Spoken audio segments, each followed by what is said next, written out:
All right. So, welcome to Open Chair Podcast. Today, we have a special co host, my friend of almost 20 years, Khalid. Want to say hello, Khalid? Hello, everyone. 20 years is a stretch. I am 25, so it'd be impossible.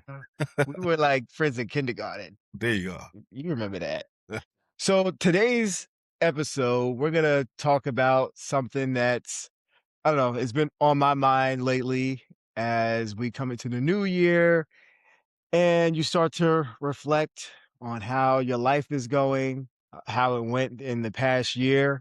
So, with that in mind, today's episode is about what does a good life actually look like? What does it look like? So, I can say this, it's changed for me over time. And I know when I first got into the career, pursuing my career and actually getting into my career, like, I thought that that was gonna be it.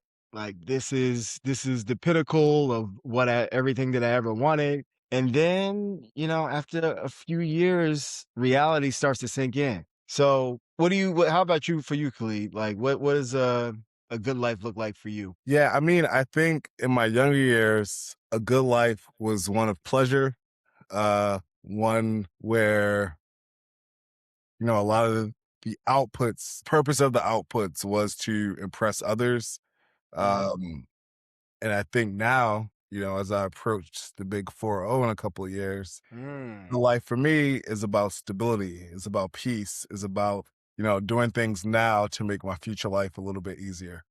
Um, Balance, not caring about, impressing others, but more about impressing myself. Ooh, I feel that. Yeah. So I know, um like, especially this last year and a half, I've been really feeling like I don't wanna have a job or career that I'm tired from all the time, and to be honest, like, that's how I've been feeling, for a little bit now, where it's like, yeah, I'm making good money, I have all of the outward signs of success, but pretty much every day when I come home, I'm exhausted. um, I don't have much time to do other things other than try to get some rest in, maybe watch a Netflix show here and there.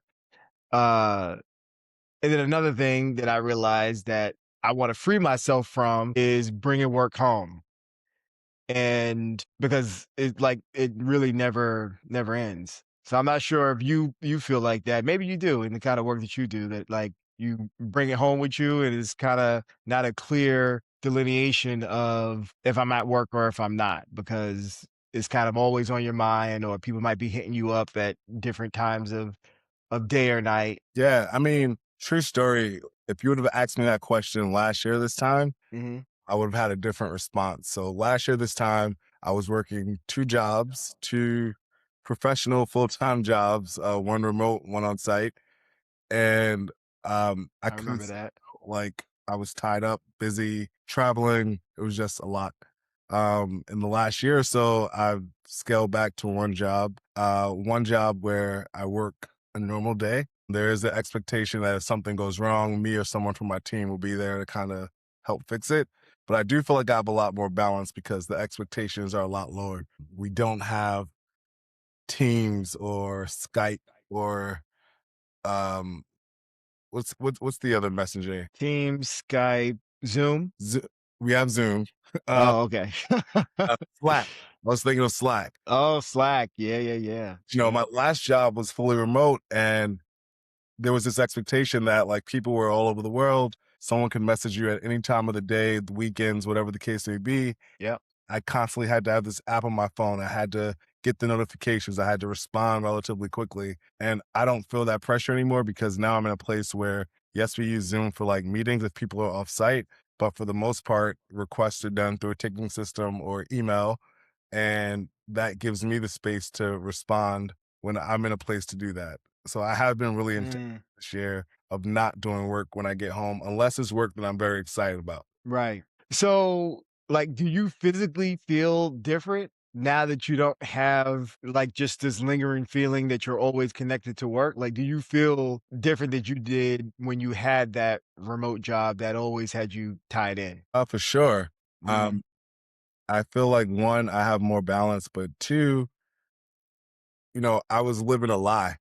Um, Mm. not like the two jobs knew that I had two jobs, right? So Yeah. it was this sense of like, all right, I gotta take this call in my office and close the door. And now, I'm able to be more social in the workplace and spend time with my team and move throughout the buildings, as opposed to, locking myself in my office and taking calls for another job while on the clock. Wouldn't Mm. to anyone. But I think when we're speaking about like what makes a good life, and at that point of life, I was thinking about income and how much money can I make? How can I achieve certain goals that I wanted to achieve? But that shifted. So, I'm curious, like, why did that shift? Like, why did money, take the back seat? Like, what You was know, that transition like? I think one, just like I felt like I was finally at a job where I felt safe. I felt like I was in a place where people were respectful, where I could grow, where I didn't feel like any animosity or nasty kind of behaviors. Mhm. And I wanted to honor that company, right? I wanted to give them my full self. Mm. I think the other piece is I had gotten what I wanted to get out of having these two jobs, right? Like I had Mhm. moved to a new city. I had got my home. Um, I wasn't feeling like I needed to continuously make a ton of money to do these things. I found a tenant for my other house. So I think some things just lined up for me, Mm. but it was an adjustment, right? Because it's like last year, didn't think about a budget. I was just like, oh, we got money. We can go here, we can do there, we can go get drinks, do that thing. But now I am Yeah, disposable income. exactly. Yeah. I'm really conscious of that, right? It's like I'm like, I can't go out 3 times a week and spend $200 on drinks and dinner because that's not sustainable. Uh, Mhm. yeah, So, no, yeah, I feel you on that, and you've done something that I haven't been able to do yet. I don't know, just making a big transition, um, and realizing when enough is enough. mm, I get like I know for myself, I haven't really made it's been tough for me to make decisions without the situation getting, like, really uncomfortable. So that's usually when I will make a decision. Sometimes it's a big decision, like, with my regular full-time job, when that got so unbearable where the toxic environment really was like, I literally couldn't take it anymore. I was depressed and anxious going to work every day. And then that's when I tapped into my military job and found the opportunity in Germany. But it took the situation getting so bad for me to look for another opportunity. So I admired that the fact that you were able to consciously make a decision like, all right, I'm good. I set out all my goals. I met them. Now it's time for me to cut this other job off and live a more simple life that makes sense or whatever.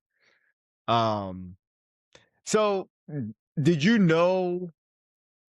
Did you know going into it that that's what it was going to be? Like, was it actual a real plan, or did you kind of just stumble into it and you're like, all right, this is the plan now? Or did you go yeah. into it consciously knowing that like it was going to end up this way? All right. So funny enough, I think it was 2020. I was working for WeWork up in New York City. Great salary, very chill, fun, vibrant environment. Myself and 3,000 other people were laid off. And then I immediately started to search for a job. New York is a very expensive city. So I found this job that was 100% remote, but it was Yep. a $75,000 pay cut. Oof. Right. Ha!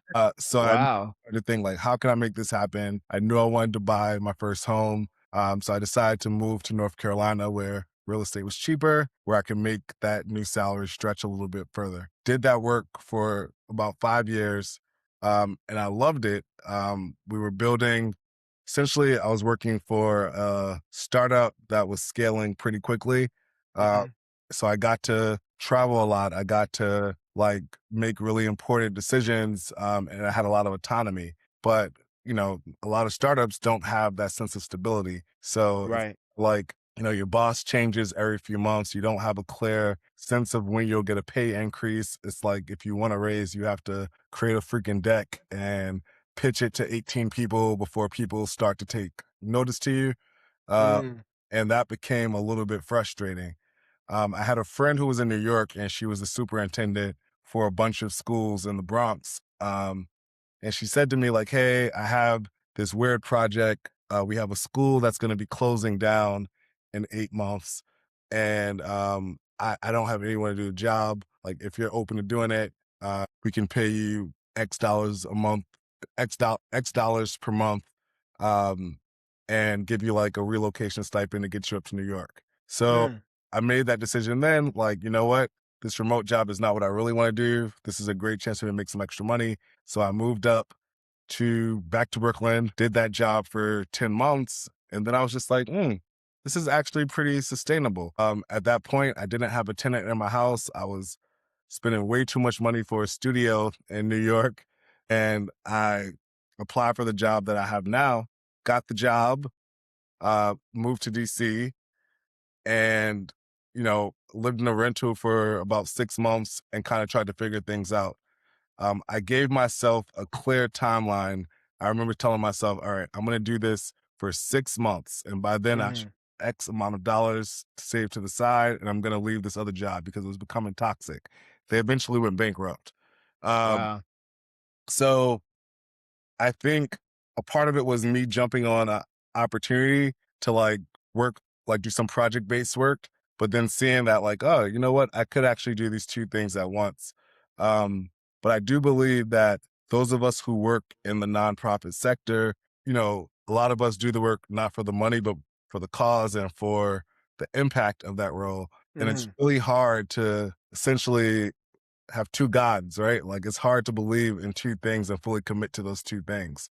Uh, Mm. so ultimately, what I saw at this job in DC was qualities that were more sustainable. Like this is a place where everyone I met with during my interview process had been there for 15 years or more. Mm. People were really happy about the work they were doing. The school was really prestigious and had like great accolades. And compensation wasn't like a weird conversation. It was like, we'll give you what sure here, but also this is what you should expect each year on this date. And that was something I've never had before because again, I was coming from a startup environment where it's like you have to fight to get any extra dollar. So I think Mm. in the day I became really, really, really tired of the remote position, and I said to myself, you know what? I'm going to be okay with X amount of dollars in this job. I'll Yep. find other opportunities. But for now, I kind of want to just like let go of this toxic relationship because it's not serving me anymore. Mm. That's good. So you said something about like, so what was it about the New York experience that shifted like how you were thinking about stuff? Because you said like you was like, oh, this is sustainable, or this is something. I forget exactly what you said, but you something about that New York experience changed the way you were looking at things. What was that? Well, I think for one, this was a school that was closing, right? Hmm. So this folks didn't have long term goals for the place. The idea was like operationally, we need to decommission this school and make sure that everything goes well in that process. So it felt Hmm. like a very finite project that I could stand behind. But then two, I think that when I took that on, mentally I said to myself, I'm not going to give 110% to my main job anymore, right? Like at this, Mm. I need them, but I'm also just like, I'm not going to respond to every message. I'm going to take a little bit longer. I'm not going to be innovative. I essentially became a shell of an employee. We have a term uh, for millennials in the workplace called uh, s- uh, silent quitting or quiet quitting. Yeah, yeah, yeah. I've heard that. You Yep. familiar with that? Yes. So it's like this thing. It's Uh, like I'm not going to quit, but I'm also just going to be here on the peripheral doing the absolute minimum until Right. you approach me about it. And no one ever approached me. I had built up enough goodwill where it was just like, oh my God, he must be swamped. Let's leave him alone. Mm, Also had a great team who knew that I was doing a second gig in New York and was supportive of it. mm. So yeah, I That's think good. I think ultimately what allowed that to be cool was the fact that I had decided that I'm not giving 100% to this other role anymore. Got it, got it, got it. Okay, yeah, that's interesting how things kind of like fell into place. Uh Maybe we'll get more into this later, but it's just amazing how like the different opportunities that present itself in life, it just leads from one thing to another. And sometimes you don't plan it exactly that way, but it ends up working out exactly how you need it to be. Um, Absolutely. Like yeah, you've been in the workforce for a while, you have friends who are in certain careers. You'll be surprised how many opportunities spring up just from like knowing people and them wanting to put you on or vice versa. So, right. yeah. Yeah, no, 100%. And that's kind of how I ended up in the DC area. It's like a connection I made years ago. Um, like came back around right around the time that I was gonna leave Germany from doing the job that I was doing out there. And then the opportunity came up for DC. The person who put me onto it, the fact that this job existed in the first place, hit me up, was like, "Hey, I'm leaving this position. It's open. You should apply." I mean, I did. Obviously, the person who put me onto it like 3 years ago was on the interview panel that I was on. So I was like, all right, well, this is kind of weird. And they probably shouldn't have allowed it. But long story short, like I ended up getting the job and I ended up here in DC, and I'm like, this was definitely not in my grand plans that to move from Germany back to DC, well, not back to the States to DC and not to New York where I was expecting to go back to. And then being here has completely shifted my life. You know, the people that I've met, the experiences that I've had. So yeah, you really never know. Um, have you had any goals or resolutions for the new year? You know, I think I approach every new year with like health and fitness goals that I don't reach. So that's one. But I think the other one has been like I was talking to a friend about this who lives in Jersey, and I was telling her someone once told me that once you start to really nurture and appreciate the things that you have, Mhm. God will provide more blessings. And that's some Gratitude. exactly. That's Mhm. something that's been a big goal of mine is like not feeling like I'm in a rat race. Mhm. You know, my modest home, taking the time to clean the things and appreciate it and think about like where I could have been if I didn't have this. Um, and not feel that pressure to constantly compare myself to other people part of my graduating class or in different social circles that I may be a part of. Mhm. You think there is that pressure, like, oh, you it's like even when you're in school, you got an A, I'm gonna get an A plus. You Mm. starting job making six figures, I'm gonna do 115, whatever the case may be. And Mhm. the reality is everyone's life has plateaus and mountains, and I need to be more comfortable with that journey. So I think for me, the big goals were one, I wanted to try to improve like my health. Mhm. For me, that looks like not eating out as much, not drinking as much, which Mhm. Well, uh, you know, a little bit, a little bit. everything in moderation, There you go. There you go. but also just being content with what I have and honoring those things. Mhm. How about yourself? Yeah, so for me this year, I've kind of basically I said I wasn't going to make any true resolutions necessarily. That I was going to lean into life taking me where life needs for me to go in a sense. It sounds philosophical maybe, but I don't know, like I I feel as though like what I mentioned before, life has been unfolding for me in a way in a better way than I could have planned for myself. So I'm trying to release trying to control it so much and to still do the things that I need to do, and to still improve in the ways that I see that I can improve. Mm. But I wanna just go with the flow and not operate from a place of fear when I'm doing that either. So, like, there's been plenty of times in life where an opportunity has presented itself, or, there's something that I wanna explore, but I let fear, um keep me from doing it or delaying it or whatever keeps me be. So this year I want to commit to, when it comes to me, like, I believe that God kind of brings you the things that you need to have at that present time. So I want to actually receive it, be in receiving mode, and then take action on those things that they come, and not give it too much resistance, because I'm afraid of what the outcome might be. So that's kind of my thing for 2026. We'll see how it goes, but I could say that having not done the traditional resolutions and goals and stuff like that, I felt better. Like, I didn't feel as much pressure entering this new year as I have in the past, when I've, put hard goals or expectations for myself.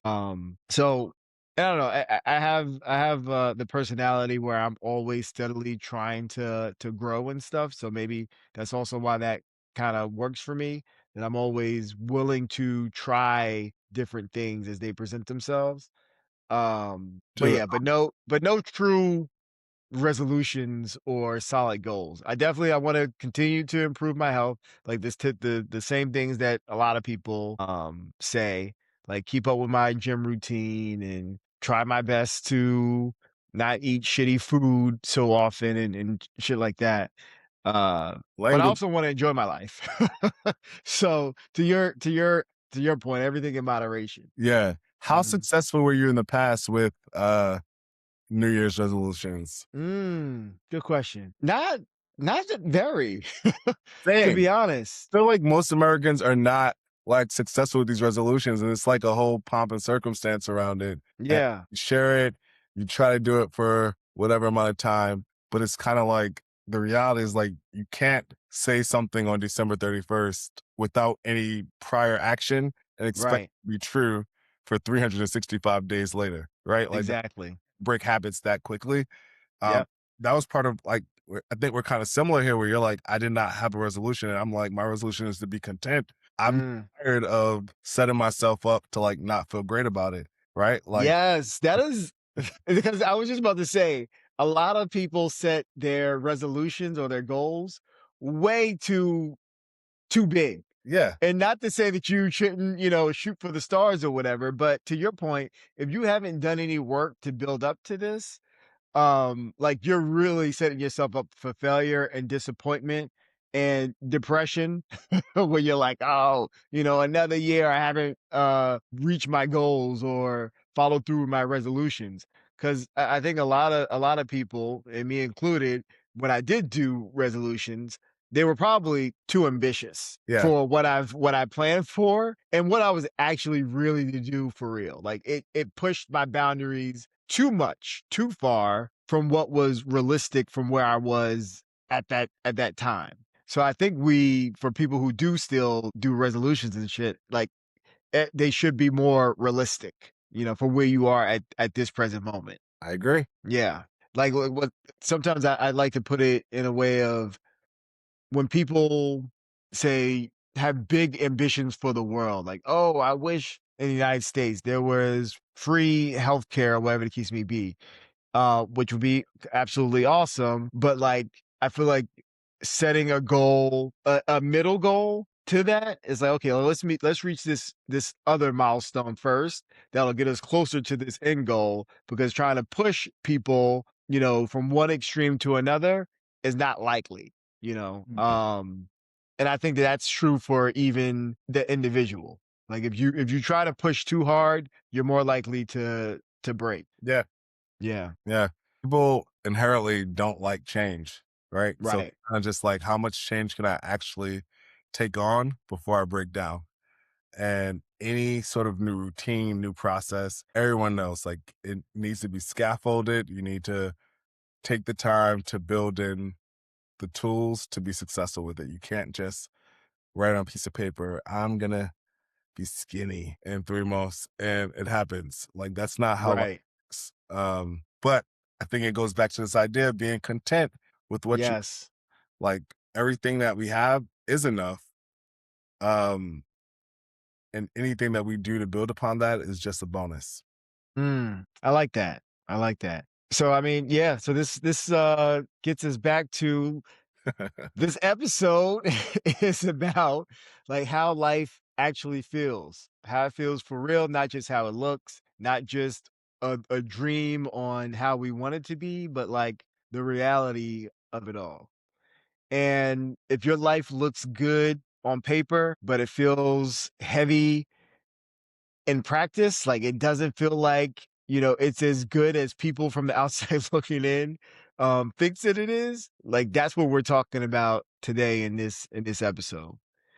Um and I know like I've had people tell me that when I'm vulnerable with people who I may not be vulnerable with often, and I say like, "Oh, this job kind of sucks," or "I'm worried about this thing or that thing." I learned that people really do think that I got it all together more than what I really have it all together.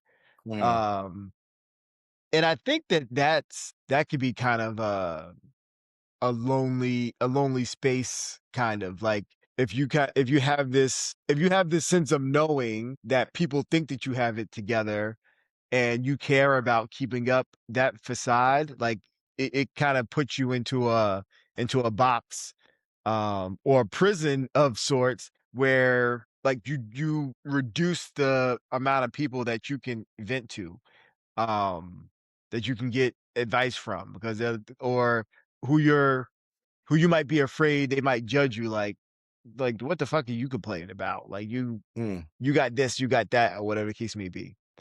Um, but I think it says something, and what we know is that everybody got something that they're working on. Nobody's exempt from these kind of feelings. Everybody, for the most part, they see a way that they might be able to or want to improve their lives. But to your point, I do think contentment is important.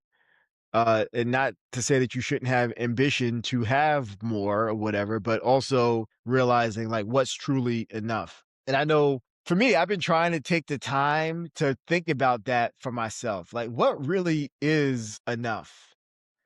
Mm. Like what truly would make me happy and content? Um, where I don't feel like I constantly have to be doing, being busy and looking for the next best thing. How can I make more money? Whatever it might be. But it takes intention to kind of sit down and reflect on that. Yeah, I'd agree. I mean, I Mhm, think it's also about like what are your lifestyle goals, right? Like what are your non-negotiables for you to have a good life? Uh, mhm, I think that, if you're a person who's like, I need to go to a steakhouse 3 times a week, I need my weekly massage and pedicures, and I need to go on vacation every 60 days. mhm. You have to work to build that kind of lifestyle that supports that, right? If Yep. you're a person who's comfortable being in the crib and making a meal or watching Netflix, build a life that supports that. Mhm, And I don't want to say like, I don't want to confuse being content with being complacent, right? Because a part of this is like you need your friends and people around you to still criticize your actions and push you towards doing better, right? mhm. You don't need a bunch of people around you who are just like yes men and yes women who are just like, you're amazing, you're awesome. If I tell you that I'm struggling with this thing and I don't know what to do, I'm if I vent, I'm not looking for lip service, right? I'm not looking for someone to just be like, "Oh, that sucks. Oh my gosh, I can't believe they did that." No. Right, Like, right. I want you to tell me your opinion on what I could be doing differently. Um, and that's a whole nother episode or segment, but the idea of like, what do we expect from our friends and our circle when it comes to Mhm. accountable and helping us grow. Absolutely. And Yeah. that's, I guess, what's the saying is like, um, basically you end up becoming like your 5 closest people or whatever. Like you end up, like you can pretty much almost within a certain range predict your income or your success level based on the people that you spend the most time with. Definitely the people that you surround yourself with, um, and how they hold you accountable, it definitely matters. With friends, life partners, or whatever the case may be, like all of that it counts for sure. And this is something that I ask myself sometimes coming home from work. I'm like, is this job worth how tired I am? Mm. It's like, What's your commute time like? uh, so going into work about 30 minutes and then coming home, 45 minutes, 50 minutes sometimes, depending on traffic. The commute's not horrible. I know people who have much worse commutes than I do. But the job itself, I find to just be exhausting. Like I deal with people all the time. I deal with people's problems all the time, and I never feel like I'm really off the clock. Like I have a phone that I carry with me all the time that's from work that I'm expected to answer and respond to people, all times of day or night. So it never really feels like I'm off unless I'm out of town or something like that and I leave the phone somewhere. Mm. Uh, but yeah, but I'm like, I think even if I'm not, even on a night where nobody reaches out to me after hours, I still have this lingering feeling of, well, what if they do? I'm checking the phone periodically to see if I have any missed calls or text messages and stuff like that. Um, so yeah, I think it could be pretty exhausting. Now, question for you, Jason. Mhm. Was there was there a time where you enjoyed that? Like constantly being on? This I say that because there was a point in my life where I felt like I was being recharged by Mhm. being like the superhero. Like, oh, I'm here, I'm on it, I'll fix it, I'll do the things. Uh, Yeah. like you have a cape on your back. And I Yep. think there are still like, we're managers. There are people I manage who have that. And I'm always like, oh, like this is so so annoying. Like, why do you want to do all the things? But I do think Yeah. that like sometimes like some people are energized by being the people who can always save the day, who can be Mm. hope in the workplace. So that's a good point. For me, occasionally I do feel that. It depends on what it is. If it's something that I feel like, okay, yeah, this is something important and worth my time, then I do feel a sense of duty and obligation. And then once it's done, I feel accomplished and fulfilled. But I feel like those situations are few and far between nowadays. And most of it is just kind of like busy work. And I see myself like, why are you wasting my time? Um, so so yeah, it for me right now, it depends. There was a time though, like when I first got into law enforcement at 21 years old, I used to say like I would do this job for free. Like I loved every single minute of it. It was a great job. And I'll never forget though, a pretty senior officer said to me, "Kid, like this is gonna become just a job like any other job. Like you'll see." And I was like, I dismissed it. I'm like, no, this is always what I wanted to do. Did you say Like this will kid? always, huh? Did you say kid? Well, no, he told me kid. He Uh, said, like, kid, like this is gonna become just a job like any other job or whatever. oh Like my all of the things that you think are cool now are gonna become normal. And, I didn't believe it at the time, but lo and behold, it took a few years, but it did become just a job that I enjoyed like still thankfully, but it didn't give the same kind of excitement. Like I enjoyed my time off. There used to be a time in the first couple years, I used to have FOMO when I was off and something would happen that was exciting. And I'd be like, "Oh, I wish I was at work." I would be off doing something um where I should be in the moment, and I'd be thinking about, what was going on back at work and stuff like that. That's how obsessed I was with it. It's interesting because I remember knowing you at 22, 23. Yeah. Like, yes, I had a professional career, but I was living in an apartment, and, like, dealing with shit. And I Mhm. always felt like, all right, this guy has this career that is actually, like, bear hugging him, right? Like, Mhm. he has the house. He has the King Ranch. Yeah, remember that King Ranch. King Ranch. Uh, Great and truck. I could see how coming from New York, you go to that kind of career where Mhm. like I am building a life for myself at such a young age where it can Mhm. be intoxicating, right? So like that For old sure. job was really hating because the reality is like that's the way you should feel about work all the time. Like Mm. if your needs are met, right? Like whatever your needs are, and at that point that job was fulfilling your needs, you should feel like I would do this job for nothing because I love. Yes. And it's so interesting you say that because with that job in particular, like I loved it, and the reason that I left was for money. And for money and for benefits or whatever, like the job that I left to go to, it would eventually pay more. The retirement was better. Like almost everything tangible benefits wise was an improvement. But the first couple of months, I was like, I made a huge mistake. Even though I knew all of the things that I was gaining by leaving, because like the first job that I loved, my pay was frozen pretty much the entire time that I was there. Um, the retirement was not that great, and they were constantly trying to change it.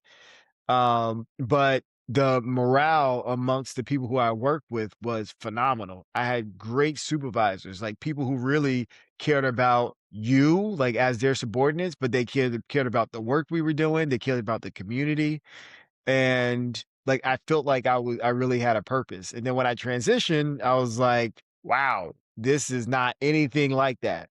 Like what I assumed that I was getting myself into was that same job, but just with more money and better benefits. Yeah. But that was the first lesson that I had, and money is not everything. Money, it matters, of course, because you want to be able to make a living, but I didn't even realize that I wasn't making a lot of money, because to your point, like I had all the things. I had a house, I had a car, I had all the things that I could have ever wanted, and I was content and happy.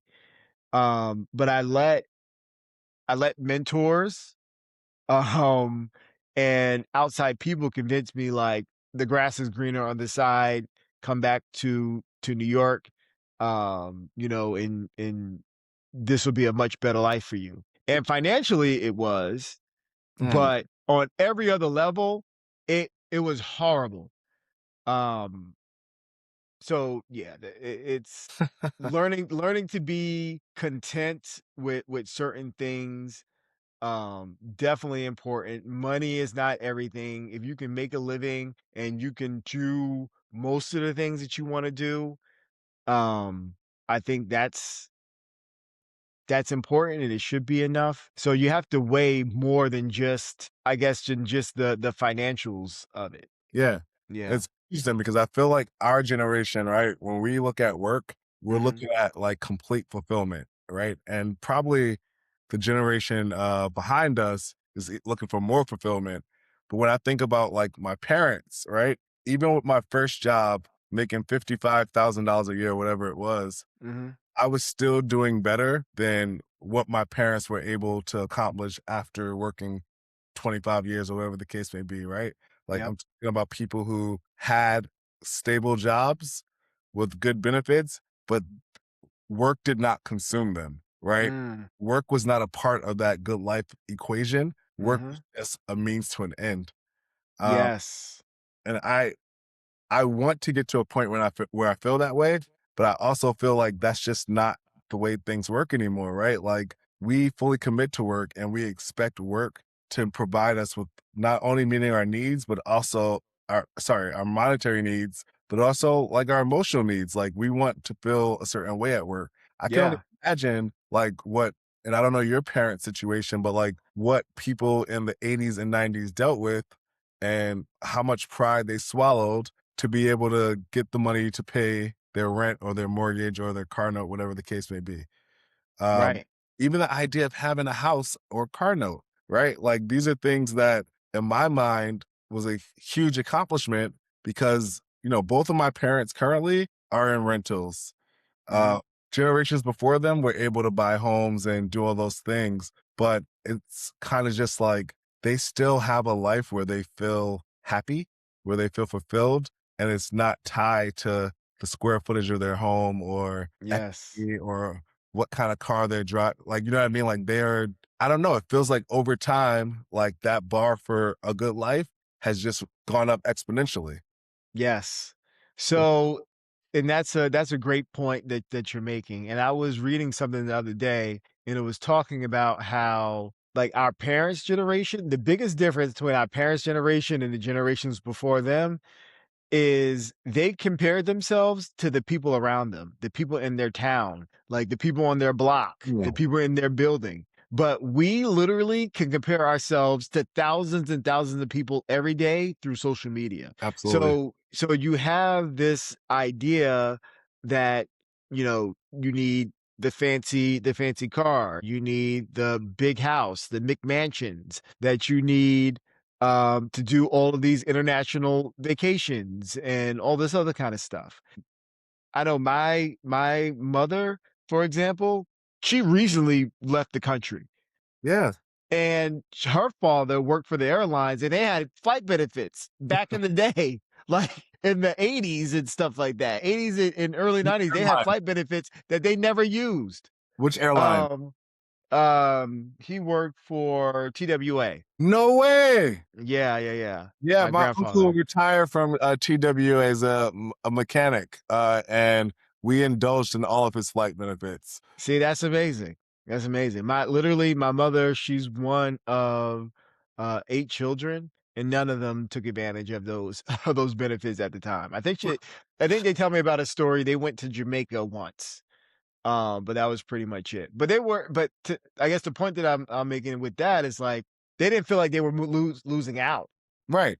A you know? vacation is like let's go anywhere and be with people and have a good time. Like Right. I even think about when I vacation now, and it's like I'm not going if I don't have my own bedroom and bathroom. Uh, and I think Right. like my relatives, and it's like, yo, we can go and be in sleeping bags and be Yep. content and happy. But Pile in, everybody's sleeping on the floor, you know? driving, like whatever the case may. Yes. But it also, when you said that, was your grandfather in the military? Yep, Air Force, mhm, All right, so my uncle was in the military as well, and I felt like at that time, people got these really good career roles, and mhm, nowadays, like, if you're a mechanic for an airline or something, you may not be able to have all the things that like people had back then with mhm, with with the income, right? Like these companies in the 70s and 80s were giving these people not only stable careers, but they were giving them support and like buying homes. They were giving them mhm, support with stock ownership, right? Like they were shareholders in these companies. When they retired with like good packages. Uh, pensions, Right. And, mhm, like I know you're fortunate enough to be in a career where pensions still exist, but for mhm, a great part of this country, pensions are obsolete. Like companies expect us to figure out how to fund retirement.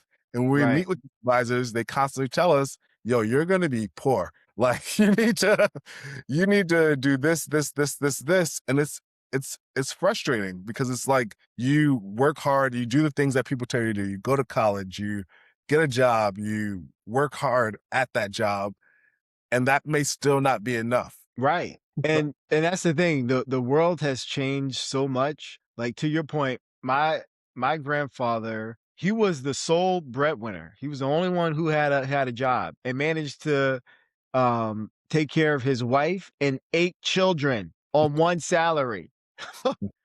Like, right, are you kidding me? That motherfuckers is make $200,000 a year now, and it's like You can barely take care of yourself. Yourself or one child is like, God. Right. Depending on where you at. Oh, Like it's insane. And that's I guess part of the problem too is that we're still following those old rules as far as milestones. That's also I think why we feel like we don't have a good life because we're still following those old standards that you should be married by 25, house by 30, you know, you should never leave a good job under any circumstances. Uh, I don't know, like all of these milestones that were designed for the Gen X or boomers, we haven't redefined those things, and we're holding ourselves to those standards. And especially for millennials, post 9/11, we've dealt with recession, housing crash, wars, natural um, disasters. natural disasters. So many things have impacted our reality that we haven't accounted for in the goals that we're setting for ourselves or the milestones that we're expecting to meet. And I feel like that puts unnecessary pressure on us. And it was also this reminds me of like the old days compared to now and why it's in reality harder for people those boomers and Gen Xers who benefited from what is really socialism who are now against those things today. So, for example, like you could go to college for little to nothing back in the day. Like they didn't most people did not have to get loans to go to school. Yeah. But like those same people who basically got education for free at certain schools, they're also the ones saying, you know, uh they're okay with people having student debt. You shouldn't have gotten taken out the loans if you couldn't pay them back. Or I But had it's like the loans, so everyone else should have to pay them back as well. right, right. That's just like a I mean, and that's the reality of being in a capitalist society, right? Like the reality is, and I struggle with this too. Like in my heart, I'm a socialist. Like we talk, Mhm, I think you probably picked that up. Like mhm, I want everyone to have a good life. But the reality is like we're in a country that rewards you for doing the things to better yourself and almost makes you feel like people who don't do those things and who didn't have to sacrifice shouldn't have those same things. Um, mm, and it, it's the country we live in, man. Like I feel like if you, I remember when I went to Russia when I was an undergrad, and the big point of this like study abroad was just like no more Soviet Union. These people now have free will. They don't have to get the same white car. They can go pick what car they want. They can pick what job they want. You know, it's a completely different society. right. And the reality is that like people there felt a lot of stress around making those decisions, right? So it's kind of Mhm, like we believe in democracy, and democracy is this experiment that has been going on for 300 years or so. But like, who's to say that a capitalist democratic society is what's actually best for like humans, yeah. right? Like, but I that's not think like, yeah, that's also another great topic for another episode. But I think a hybrid of socialism and capitalism, and we need to find another word for socialism, especially in today's political realm, because people are completely turned off by that word. But um, some that's some people people are. here. But our country was made into this great place to be and to live, and the envy of the world, like through socialist programs um you know the new deal and benefits for GIs coming home from World War II Mhm. and you know to buy houses and to go to college, like those are all forms of socialism. My mother tells me about when she was growing up, and my grandparents would tell me this too, that they never had to spend money on activities for kids to do when they weren't in school because the city that they lived in, the village or whatever, they lived on Long Island. They always had things for the kids to do, activities that were free for the kids to do, and they were occupied the entire summer and after school by these free activities. Now, if you look around, you can't put a kid in, there's nothing that's for free pretty much. Like you have to have money in order to do activities. Bro, it's a double-edged Um, sword because the reality is like even today, if you are a person who lives below the poverty line, mhm, right? Life sucks. Let's just put that out there. But the reality is like you have access to like programs and things that you wouldn't have. I remember being a kid living in the projects. I had access to summer lunch programs, free summer camp, after school care. I'm sure my mom WIC, whatever the case may be. And yep, nowadays, if you decide like I'm gonna live in the society. I'm gonna go to college. I'm gonna get a job. I'm gonna do well. And let's say your job is paying you 70K, you're now expected, you make too much to get that help to send your kid to daycare for free. You right, make too much to get like the nutritional supplements. And the reality is like, I don't want to say it's a reality, but my firm belief is like, if America is the richest society out there, like, why isn't it that everyone can have access to like some of these core things that we all know is good. Like everyone likes right, fucking kids, bro. Like nobody thinks that kids shouldn't have milk or like be able to like practice basketball, whatever the case may be. Um, right, but then you also think, and I don't want to derail this too much, but mhm, think about like very successful empires in the past, right? Whether yep, it be Egypt or like Greek, or whatever the case may be. America's been around for what, 300 years or less? 250, Less. right? I think we're coming up 250. on our 250 anniversary. At the end of the day, bro, this is a social experiment. Like, Right. who's to say that this is the right way to do things, right? And I think you probably can't talk about this, but we're seeing today, we're seeing today what it looks like when somebody wields the power of democracy Mhm, and does their own thing with it. Like no coof, no care, just like I'm gonna do what is best for me and my cronies. And right, that's the issue with this system, I think, is that it's so dependent on certain people who are in power. Whereas you have places like Russia, Soviet Union, people may have not had free will, which sucks, but maybe they had healthcare, they had food, they had housing, their core needs were met. We live in the richest country in the world, and people's core needs are not being met. right. And, what you're saying, it reminds me of, 2 things.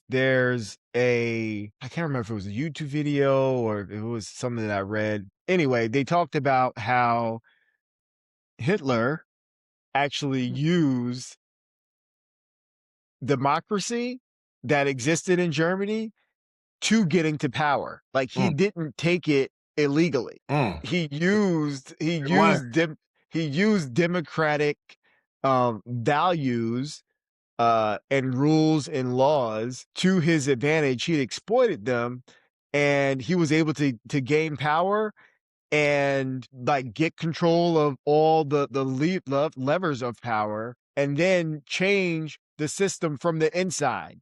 So like he didn't take Germany by force. He was just finesse the democratic system, used it against itself to gain power. And that was so enlightening to me. Is that democracy, like, it's a great thing, but I guess to your point, if it's in the wrong hands, like, it's difficult to stop it quickly. But there's pros and cons to it as well.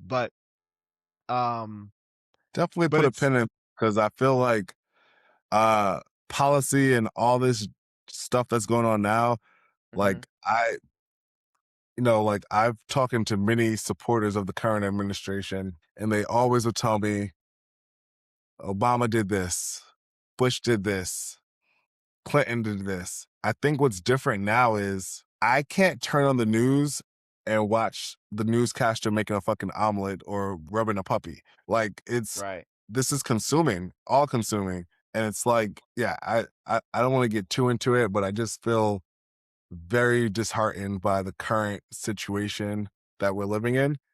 And when Yep. you talk about a good life and what makes someone have a good life, part of that is like, I want that social infrastructure to actually be a safe landing for people. Like, I Mhm. want to trust the people who are the experts on things, who have these high ranking positions, who have been voting into power to actually tell us the truth. I want them to make decisions that like help other people. Like, think about Bush. Like, yes, rich people were getting tax credits, and maybe he ignored Katrina, but but at the end of the day, he showed up as someone who was compassionate and cared about like what was happening to people when it mattered. Uh, Right. even if his wife didn't. God bless the dead. But but I just think that like all of that is gone. And it's like, how can you live a good life when you can be doing all the right things and then you turn on the news and you see a person who is, I know you talked about this on your last episode, but you see a person who's killed, or Mhm. and then you see people who are supposed to be the best and the brightest in these top esteemed roles, jumping to conclusions and not even allowing the public to be a part of that. And that sucks. That sucks. So Yeah. maybe one of my New Year's resolutions is to stop watching the news. I think I'm gonna go on a February dump and just like sign off. Yeah. I listen, I wouldn't blame you.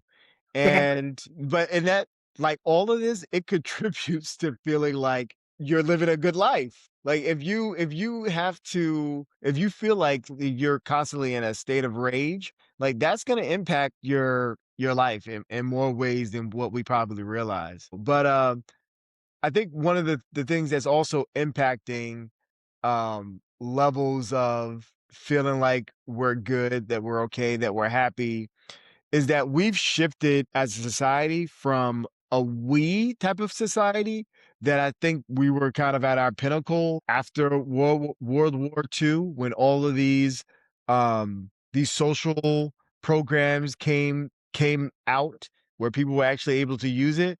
I think because we looked at our neighbor as somebody who we were okay with also succeeding. Whereas today, it feels as though where people are very much so interested in themselves and themselves only. Um, and they could care less about the person next to them oftentimes. They're okay with stepping on the person next to them if it means that they're good. Like, they're not willing to bear a little bit of uncomfortability for the betterment of the entire society. Whereas, there was a generation that did. And a lot of it is because I think of the shared war effort. Like, I saw a statistic where they were saying that many people who couldn't join the military for whatever reason because they didn't qualify, like they didn't qualify for the draft. Many of them committed suicide because they weren't able to contribute in this great effort to save the world, in essence, to save their country. And we don't have that sense of duty or responsibility to each other. And I wish that it didn't take war or a or a threat of, being wiped off the face of the earth to bring people to that. Uh, but it does seem like that's kind of human nature. Like, post 9/11, Americans seem to be, very much so together, because we had a shared enemy in a way. Mm, that's interesting. Yeah. Because while we were together, you're right, around this shared enemy, but, like, when you think about the Muslim population in America and what that looked like for them after 9/11, uh, Mhm. and like, growing up in New York, we have a bunch of everyone living around us. Um, it was tough. I think when you talk about community and how that's shifted over the years, I remember growing up, and I may sound very old saying this, but if I did something wrong, like my mom had like a network of people in the neighborhood who would see it, tell her, like people knew each other. I know my next door neighbor's name. I may say hi every now and then.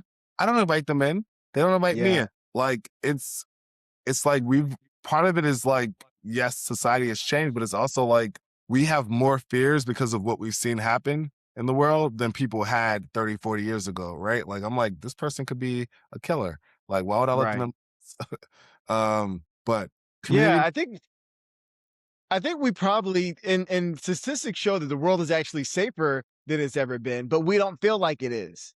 And I do feel like a lot of that is tied to the fact that we're connected. Like you can stroll on your phone on Instagram and see uh somebody who got mugged in LA and you're in Washington DC and now you go outside of your house and you're clutching your pearls and you're like, "Oh my god, I might get mugged." When this is something that's like that you're far removed from. Whereas there was a time where news was localized. You know, Mhm, like you knew what was going on in your community. Those were the things that you were afraid of or not. And that was it. But now, like we literally have unlimited amount of things to be afraid of. Like where we could constantly be tapped into what's not only going on in our community, in our country, but in the world. Like you see a terrorist attack in Paris or something like that. And now you're in New York City on the subway. And I mean, New York City is a prime target for terrorist attacks, but you'll feel that as though it happened here, you know, when there might be a number of things that make it less likely to happen where you are, um, than where it actually happened. So mm, yeah, I definitely, I think, you know, the invention of the internet and social media has been a blessing, you know, but it's also been a curse in many ways. And I think that we need to have a good life, a better life, we need to find a better balance on like just how we use it, I think. mm. I Or at least be aware of like, okay, this is what I'm consuming. And I know that this may not necessarily be my reality. And right, looking at it for what it is, rather than consuming it and not have any intentionality behind how you're consuming it and how you're internalizing it. sure. So when was the last time that you felt like, I don't know, that you just had time to sit and do nothing? Like, do you set aside time for that? Like, where you just like, I'm You know not gonna me. put anything. You know me. You know that if I'm not at work, I'm my spirit animal is a cat.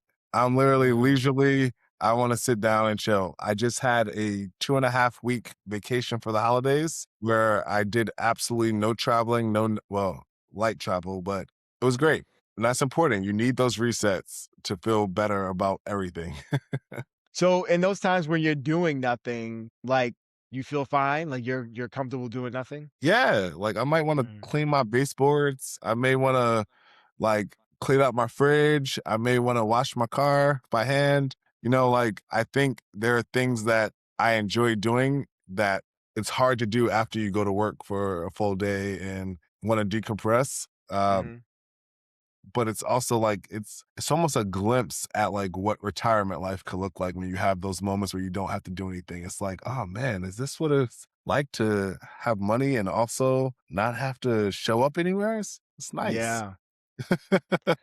That's, you're better than me because like, when I have time to sit and do nothing, it takes a while for me to unwind. I'll say Mm, that. Like, I'm constantly when I'm sitting doing nothing, and I don't know, it could take me a couple days to kind of unwind and loosen up and not be anxious doing nothing. Cause that's literally like usually how I feel. If I have a day off and I feel like I don't have enough days off, but on my days off, thinking about all the things that I couldn't get done during the week because I was at work.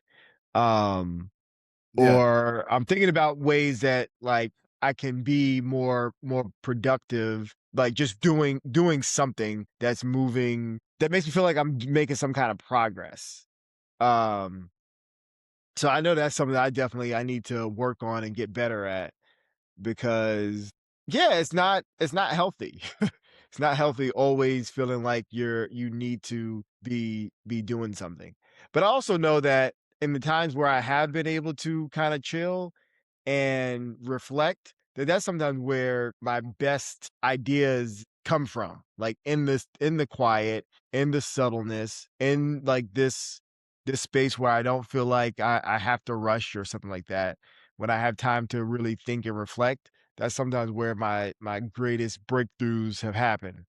Um, so even doing nothing can be productive Yeah, in a or way. if you're a person who likes to be busy, I think I'm similar to you. Like, I like to do things, but it's shifting from doing things for work to doing things for me. Like, Mm, what's gonna make my life happier? Like, we all like to wake up and see a clean house, right? mhm, But it's like if you're working all week and trying to figure out what you're gonna eat and where and all these things, it's like, when do you have time to do this? Um, and I don't have a consistent cleaning lady. That should be one of my goals for 2026, actually. Cleaning mhm. person, excuse me. Uh, Yep. but um, Can be any gender or sex will work. listen, who who can do the work? But I do think it is about like I think it's actually really smart that you use your off time to think about how to better yourself financially or um through ventures or whatever the case may be. Where Yeah. I will take my time off and literally do like domestic duties or rest. Uh Mhm. it's it's easy. It's easy. I don't want to think. I don't want to work during those times. I want to recharge. But Right.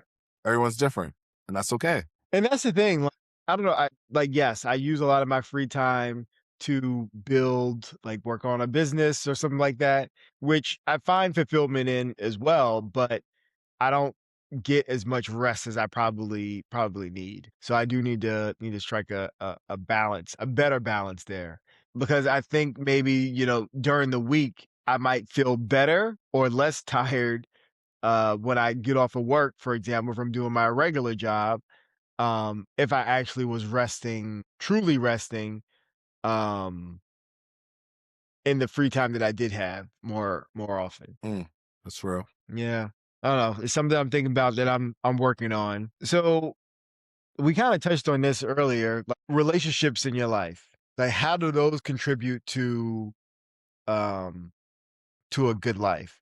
Like do you Well, I'm forever single. Let's start there. I don't like the rigor mortem and stress of other people. Mhm, Even when it comes to family. So like I have been really intentional about which family members I keep in touch with and what that mhm, looks like. I remember being younger and feeling like I had to go to every family function or I had to do this and do that.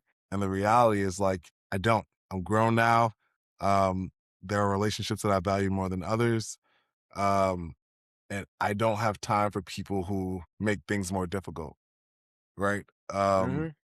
But like that comes with a little bit of sadness, right? Because it's like back in the day, people ride or die for their families, and it's like I'm gonna love you all. I'm gonna do what I have to do, but I don't feel that way. So I there are a lot of friendships and relationships I don't nurture because it's too time consuming, or I just don't feel like doing it, and that's being honest. Yeah. Well, I appreciate the honesty I'm because I'm very much so I believe in showing up for people, even when I don't want to sometimes.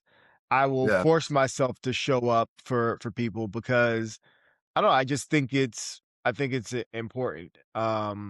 For family, for friends. I think that also by showing up, it usually ends up being better than what I what I expected for the most part. But don't get me wrong, there are people who I've also cut off. If I'm not gonna show up to a place where I'm not welcomed or that I'm feeling uncomfortable, um, or anything like that. Like I'll cut somebody off quick if that's the situation that I'm putting myself in. I'm not gonna do that.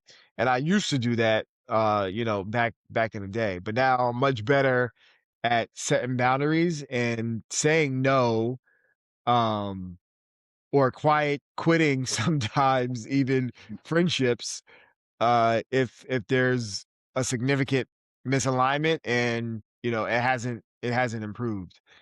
But I value relationships, because I think for me, that has been the the true constant as far as happiness is concerned.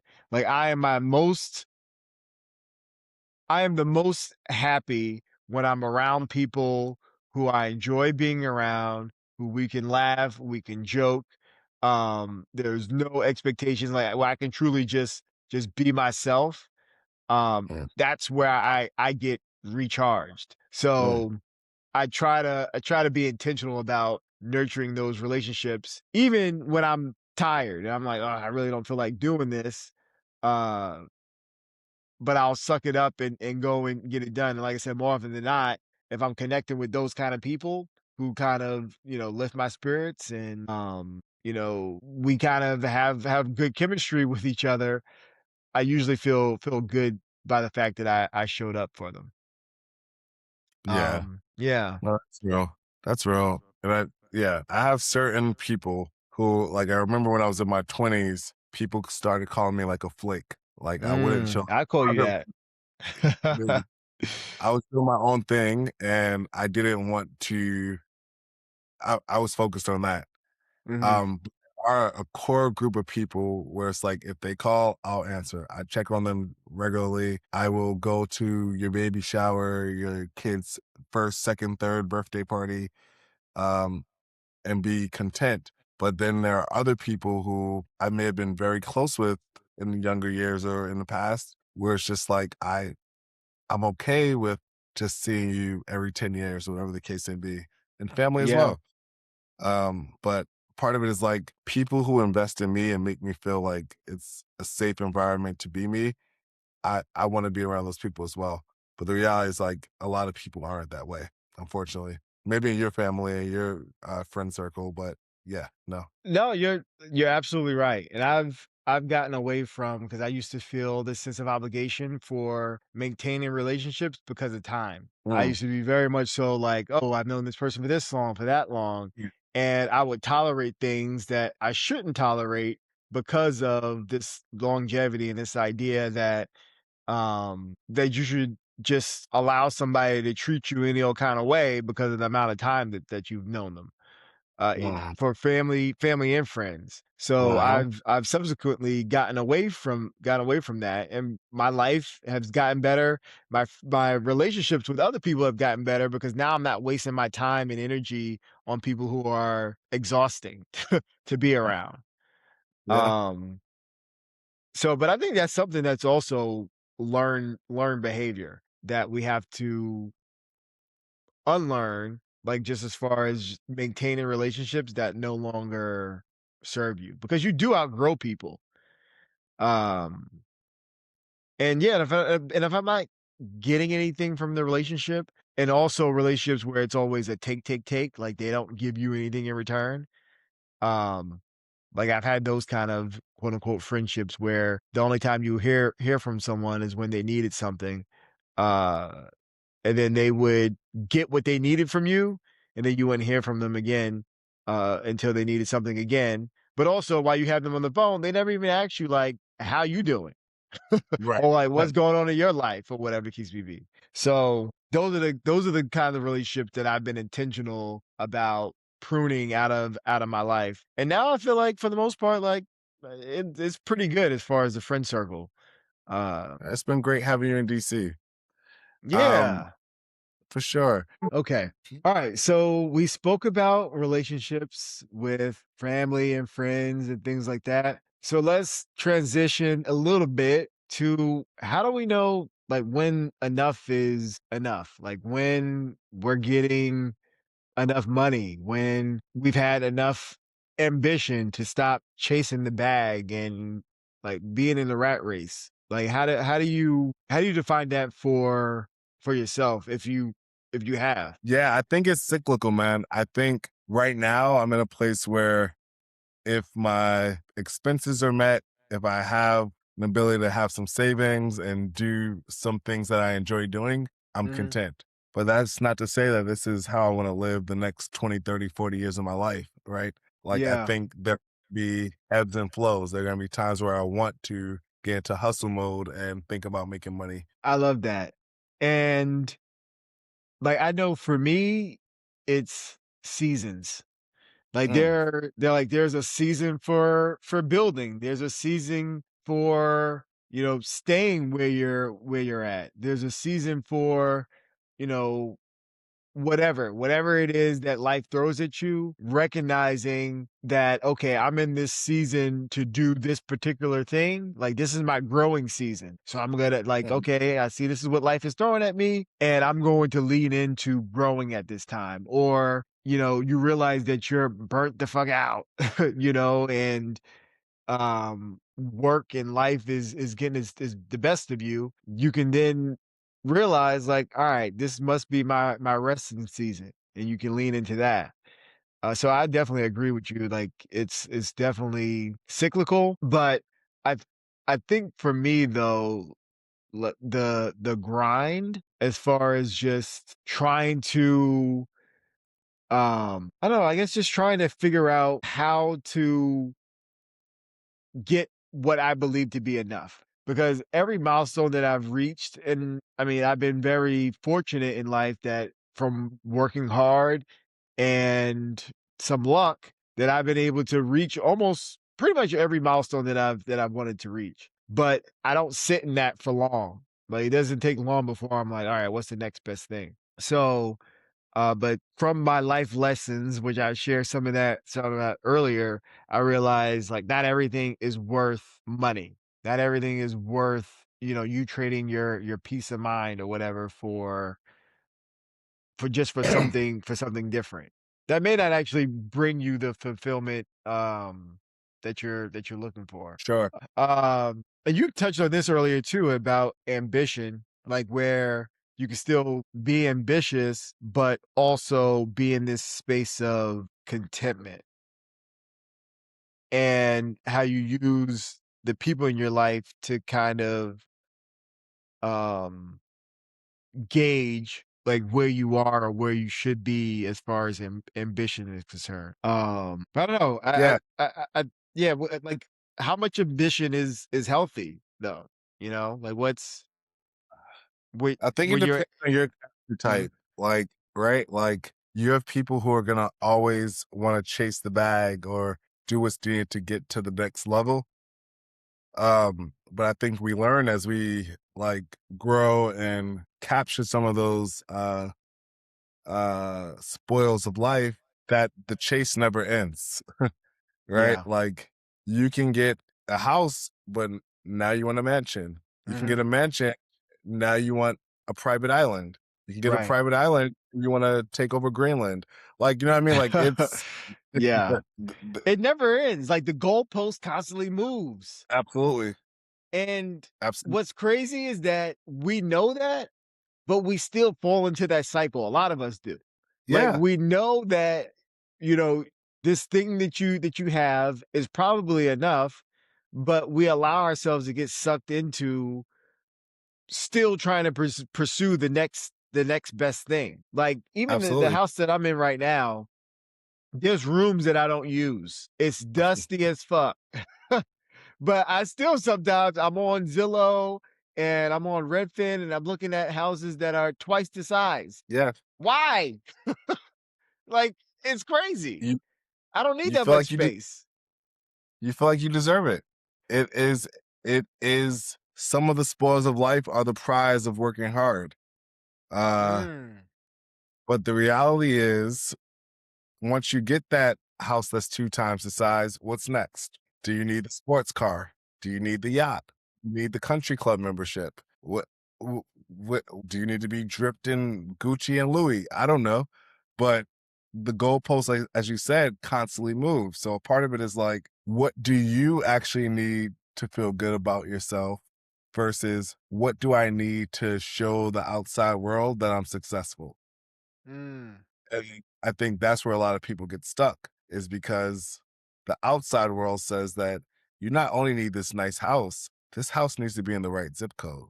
You don't need yep. this nice car, but this car needs to actually have the M package or whatever the Right. case is. It And the gotta be the right reality is like, brand. gotta be the right brand. You can't Yeah, be you can't. driving a Ford, whatever the Right. case is.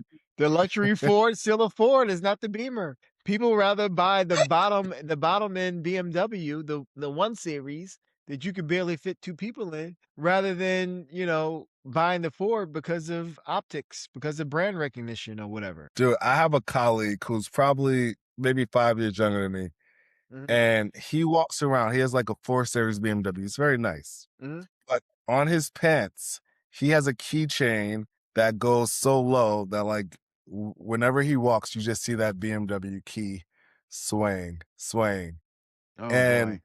a part of that is, like, if you want the BMW because your taste calls for it, cool. Right. Right? But if you want the BMW because that is what is considered the nice thing to have, or it makes you feel more relevant, then you have to do a little bit more soul searching because materialistic things will never give you a sense of fulfillment. They No. won't. It really and that's the thing. People think that when you have nice stuff, that people think you're great as an individual, which some people might, but most people, when they see that you have a nice thing, they're picturing themselves having that nice thing. Yeah. That's really what's Yeah. what's grabbing their attention. Like, Yeah. they're not thinking like you're some amazing and great person. They're thinking about, "Oh, what if I had this 4 Series?" Or you will go into Yeah. their house and like, "Wow, alright, yeah, I like this. Like, if I was in this situation, this is what my version of this might look like." So, it's Right. not What's really getting you the respect and the admiration that you might be seeking by right. stuff. Yeah. Right. I agree. I agree. When's the last time that you've been presented with an opportunity that was a good opportunity, but you said no to because you were like, it's not worth my time, it's not worth my peace of mind, it's not in alignment with the season that I'm in right now. Like, have you had anything like that recently? Not really. I mean, there was a time when I similar to you, I'd be on Zillow, Mhm. um, let's see You what's out still send there. me Zillows often. But those are investment properties. Okay. Those are those are things that, like, places where I wouldn't wanna live all the time, but, like, I'm like, it'd be nice to wake up and see a lake or whatever the case may be. I don't know. I agree. I don't Yeah. know. Mhm. But a part of it is, like, I appreciate when you send me those things, by the way, but I'm just saying. it's it's I don't think it's necessarily impressive to have those things, but I also think that, like, when you vacation enough and you do certain things, you kinda know what brings you peace. And for me, I know that, like, being in a urban area or a suburban area is not what I want all the time. Like, I want to be amongst nature. I want to have nice scenery. I want to wake up and be calm. Mhm, So thinks through those things. I'm like, other people like this too, so I can make some money from this. But I mean, I guess the best example would be like I also have an addiction with LinkedIn. I'm in a job that I love, but mhm. at least once a week I get on LinkedIn and it knows who I am. It sees my work experience, my education, and it's like, oh, you'd be a great fit for these 50 jobs. And I Yeah, look and I see like, oh man, I can make this amount more, this amount more. But the reality is like where I'm at now, I'm not shifting unless it's a crazy sort of increase that would make it worth it. Because it's yeah, like, even though I'm content, I'm still willing to bite at a hustle if it means that I'm gonna have a little bit more upward mobility. right. Well, A bit of more upward mobility, I should say, not a little. yeah. Well, take a lesson from me, and it like I shared earlier, and as I'm sure you know as well from your experience, but I know from what you've told me about this job that you have that you actually genuinely love it. So I if you were to say that you were leaving, I would imagine, and as your friend, I would help you to work through. Like, is this really for real, worth the leap? Because it sounds like you definitely got a good situation going where you're at. I love Um, it but yeah, but I most get it. days. Mm-hmm. Mm-hmm. I'm ready to get back to that where I can go to work and I'm like, I love it most days. Um, Yeah. so Never work gonna in love it. progress. Right, Never right. love any job all the time, and that's the reality And I of feel it, like but that's okay. Like, that keeps things interesting. yeah, it's If fine. everything was great all the time, like, and you had nothing to work through or to figure out, like, that would get boring pretty quickly. So I think And then some kind of excitement and and then you think friction. about what nominal increases can mean. A $20,000 increase to start a new job and deal with all the stress of that is Mhm. what, a few $100 a paycheck? Like, is it really worth it to jump ship and change everything and risk things that are kind of stable to make a few extra pennies. Now, this is still America. If I have an Right. opportunity to get a position where I'm making $100,000 more, maybe I'm Right. okay with giving up some of this good life to do that for a period of time. Yeah. Yeah. I'm not If above it. yeah. No, I listen, and I'm not mad at it. Because I think everybody has their price for certain things. So uh, I don't know. I guess I've kind of gotten to this place where I'm looking at ambition, and I'm looking at it as like, okay, what's enough ambition? And I think it's this sweet spot between growth without, like, giving up the core of who you are or how you want your mm, life to look. Like, if you can be ambitious and not be losing sleep, every day, or not to be stressed every single time something comes up, where you're stressed to the point where you're pulling your hair out, I think that's, like, the sweet spot where you can still constantly be growing, but you're keeping true to yourself and who you are and what you want right now. And that's not an easy thing to figure out or to necessarily live by. I don't think, because I don't know, we don't know what we don't know. So sometimes it's you're taking a leap when you're making these decisions to say no or yes to certain opportunities. But I hope, at least for myself, that as I reflect on these things more, that I'll have more discernment to decide, like, okay, is this worth my time? Is this worth the energy? Is this worth the sacrifice?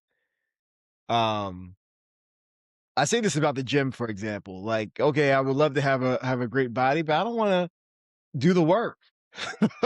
Like, yeah, it'd be great to have this chiseled physique or whatever the case may be, but I want to eat things that I like to eat. Like, I don't want to make that kind of sacrifice.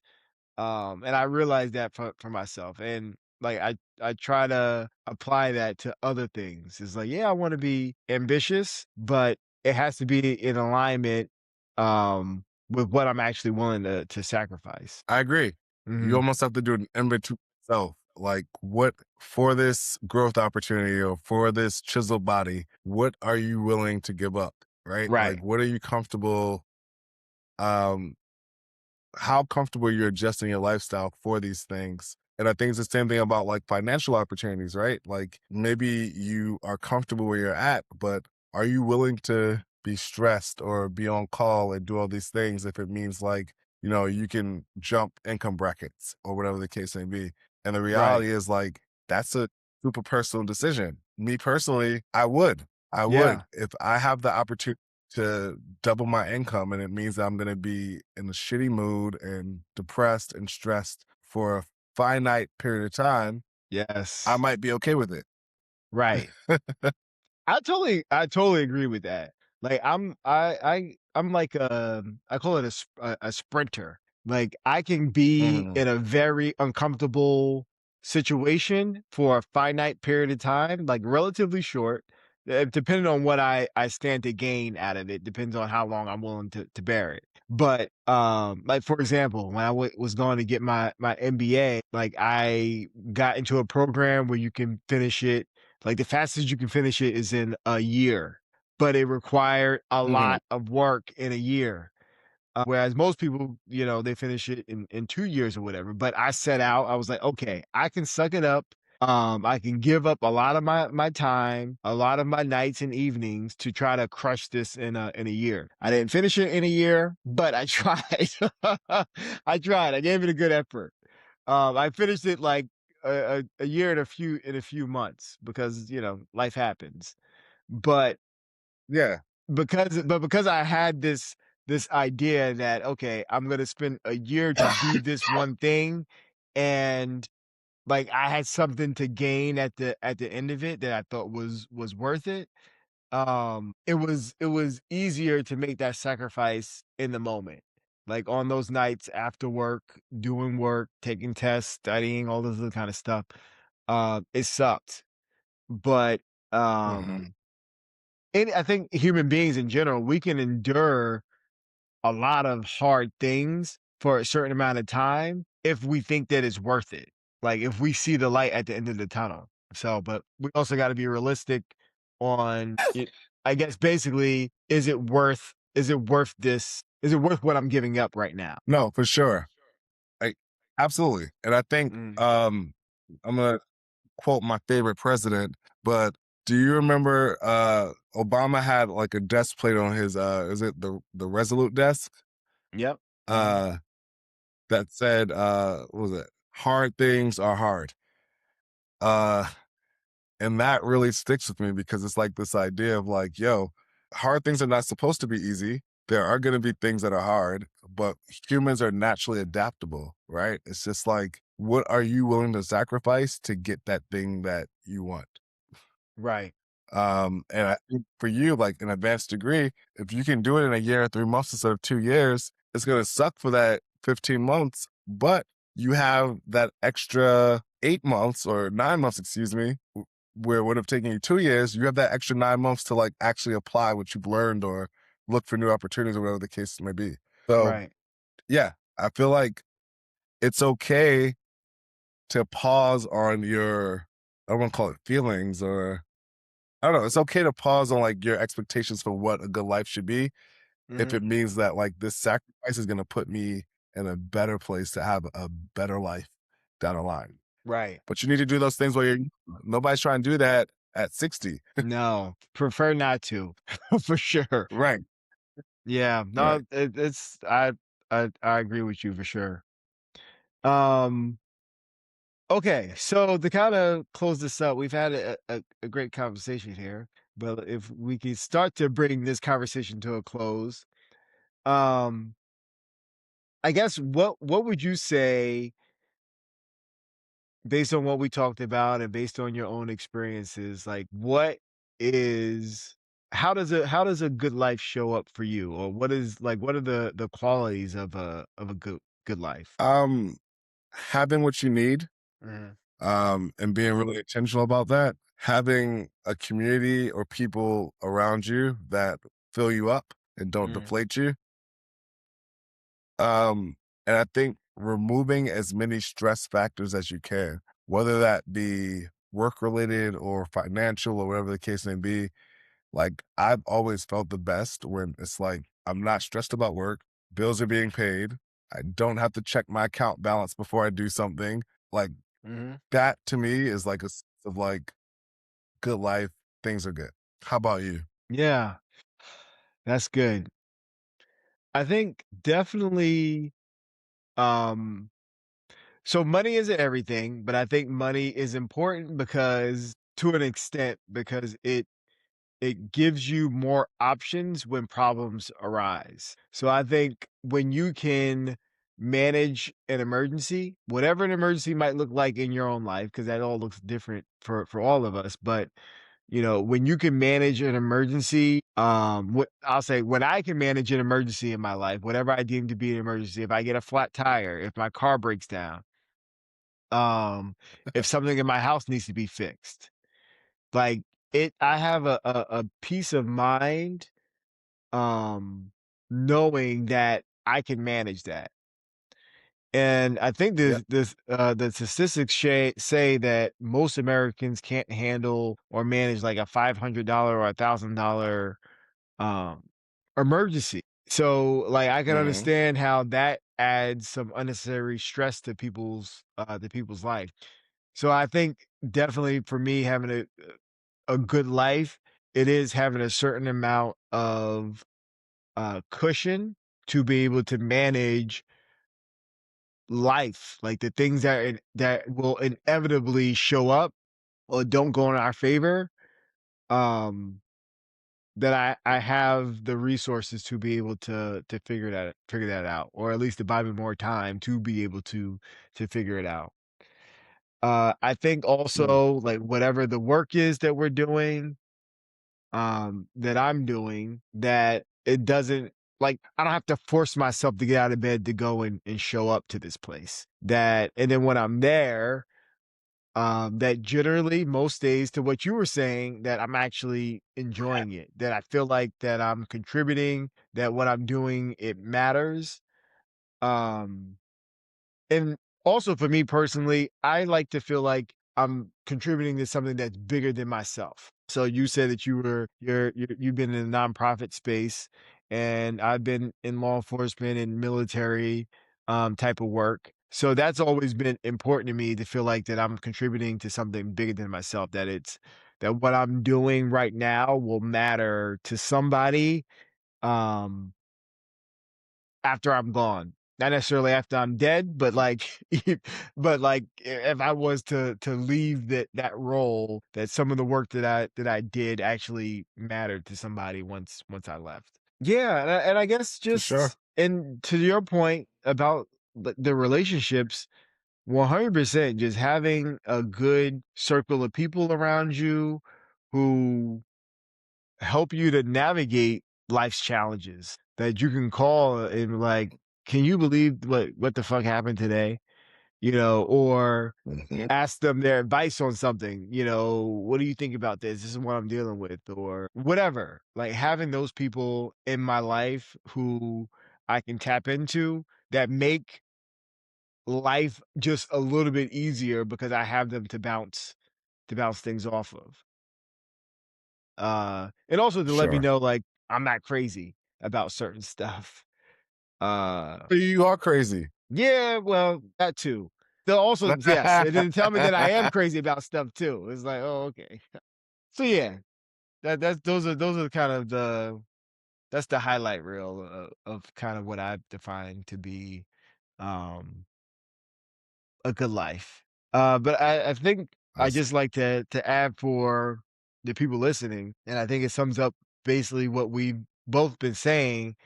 Um, you're allowed to change your definition of what a good life looks like because life, it happens in seasons, it's cyclical. What's good for 1 year might not be good for the next, and you should be willing to shift and to change as life changes, as your situation Mm. changes. You're allowed to prioritize peace. We talked about how in the relationships that we have and friendships and things like that, and with family, like you cut people out when they are causing more problems than what it's worth. Like if they're causing you to feel anxiety or worry or stress unnecessarily all the time, like prioritize your peace over that. And you're allowed to do that, and you should probably do that.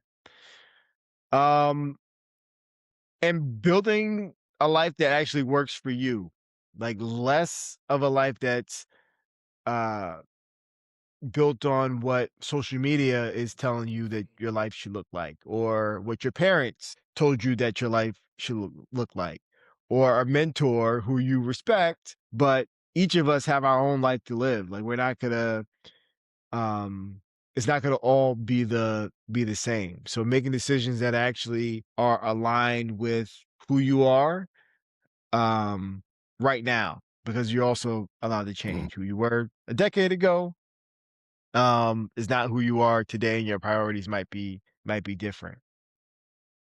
uh got anything to add to that? No, I felt that. I think you summed that up beautifully. All right. So, Khalid, thank you so much for joining us as our co-host for this episode. It was absolutely amazing. I appreciate it. Um, and I guess just in summary, everybody, if you want to send some comments, some thoughts, you can email the show at openchairpodcast1@gmail.com. Openchair podcast and the number one at gmail.com. And then you could also check out my coaching website, coachjwill.com. If you're interested in life coaching, entrepreneurship coaching, early relationship type coachings, especially if you're in the LGBT community, you can check out the website, book a call, and let's chat. But yeah, so until next time, stay honest, stay curious, and the chair's always open for you. We'll see you later.